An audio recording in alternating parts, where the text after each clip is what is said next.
excited about it.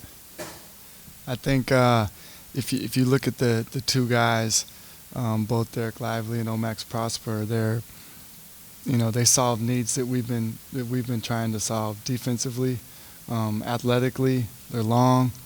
They're high character guys. Both of them are big time character guys. They both came in here and worked out for us and had amazing workouts. We saw them in California, saw Omax in the Big East tournament, and I mean, we were excited that we actually could get back in to get Omax.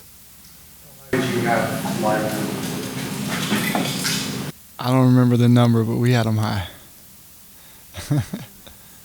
I'm sorry? We had them high too. Like I said, they were both players that we liked, and the fact that we were able to get back in and get both of them was amazing. We were like, which one do we take? And we got them both. What's your level of optimism as far as these guys being able to be major contributors right away? Good question. I think their athleticism and their defensive ability will get them on the floor right away. So yeah, are they starting? Are they playing? But they're long and athletic and lead with defense. They don't need the ball to be contributors. So definitely right away. Nico, Michael Finley said a lot of the comparison to Tyson Chandler thing in these seats. Absolutely. When he first walked in the gym, that's what everybody said. It was like, dang, a young Tyson. And then the next day Tyson came to the workout. We're like, you missed it by a day. We had like you said, Nico, there's so many options, so many paths before the draft starts that you kind of have on your mind. With both of these trades and kind of options, were they on your radar? And did one kind of set up the other? One definitely set up the other, but no, they weren't. They weren't on our. You can't even predict it. That would actually fall the way it fell. The pieces before that had to fall the way they fell. But honestly, like my hat's off to the scouting department that we have. Really amazing.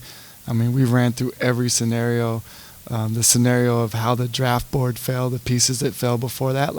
Literally had that exact conversation. If this happens, what are we going to do?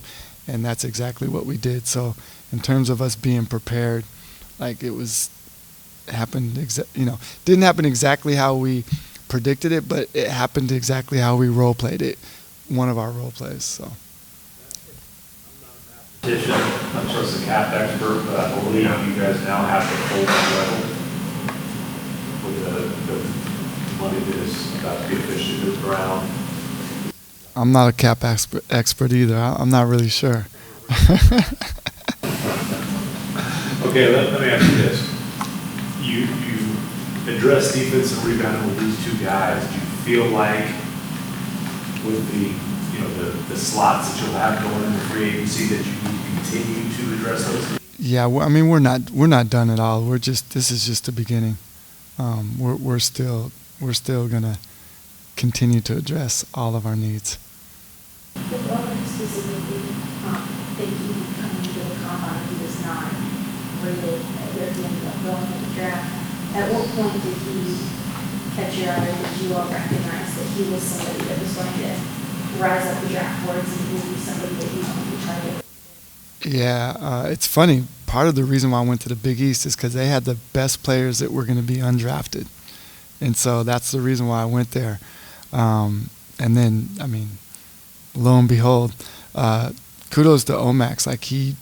He played so well in his workouts and so well in his pro day that he caught everybody's attention. Thankfully, we were already on him, so I think that gave us a leg up from everybody else. So was he one of those players that you wanted to look at if the Absolutely. What are your thoughts, Nico, on the way Lively was able to shoot the 3-point shot? Do you see that part of his arsenal next season? I think eventually he'll be able to do that, but the reason why we really liked him was, if you watch him, he talks on defense. He has amazing feet. He can switch off players, runs the floor, and finishes above the rim. Is that why these guys, you feel like they can get some immediate minutes maybe? Because you're just going to ask them to basically play defense. You're not going to ask them to be. Yeah, it's on our team. They're not going to be guys that that we're going to run the offense through. They're going to start with defense, and then their offense will allow it to come as it develops. Finley talked about Lively's LA workout. I assume you did that one as well. I was. Was that eye-opening in any way? If Finley was talking about how he's knocking down three-pointers? Yeah, it was the three-pointers was really eye-opening, but honestly, like, that's in a workout with the guys shooting three-pointers. You don't want to like hang your hat on that. What we really we liked it, and that's we can be optimistic about, but you don't know how long that takes. But what's going to get them on the floor is running the floor, playing above the rim, playing defense, being the anchor to the defense, rim protection, all the stuff that we really need. That's what's going to get him on the floor. And then if he can pop and hit a couple threes, great, but he's going to be rim rolling for at least a couple years. So the workout you guys had here was very defense focused, even, kind of like your own defense. How much can you pick up on that? What stood out to you, and what did you guys kind of do with him when he was here? Yeah, I think, and honestly, this goes for both of these guys. They both love defense.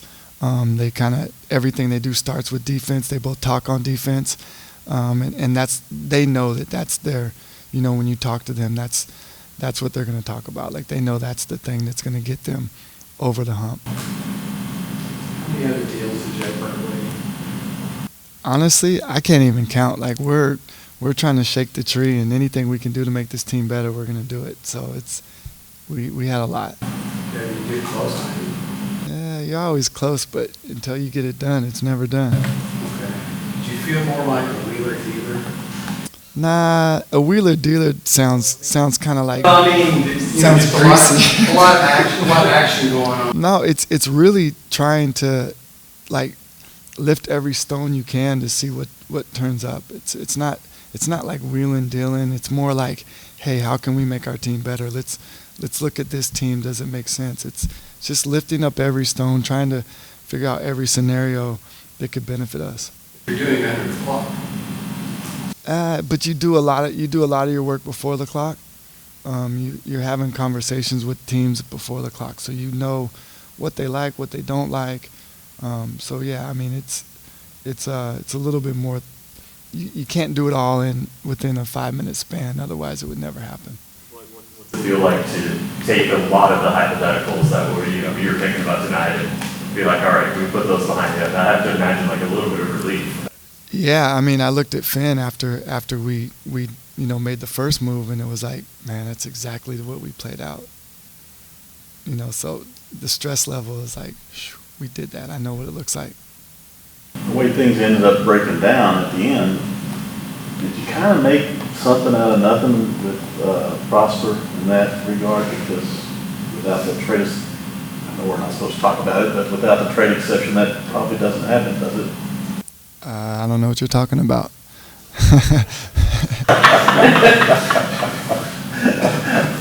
Could you talk a little bit about Mike Miles and how this contract came to pass? I can't right now, and I don't even know if that thing is done. How did you know that? I think I was in here when it happened.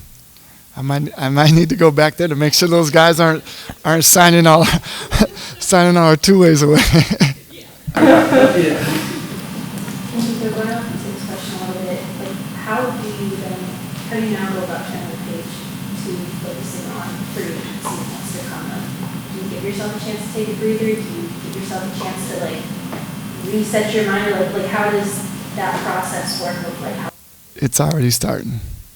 Yeah, I mean, literally, even though we're knee deep in the draft, we're still looking at free agency at the same time, and I can't allow myself to take a deep breath and pat ourselves on the back and all that. Like, it's go time.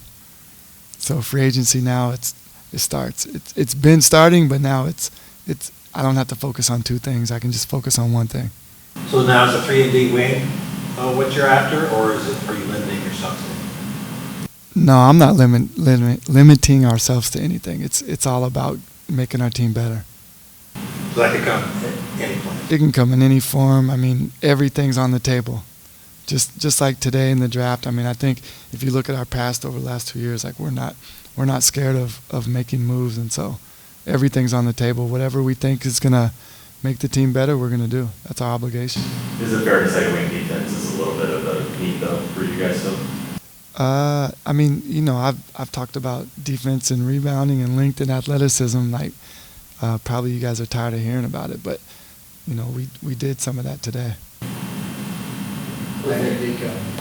Was there any disappointment tonight? Oh, you seem really happy. I am, but I mean, I'm generally a happy person. But no, we're really excited. Like we feel like we killed the draft.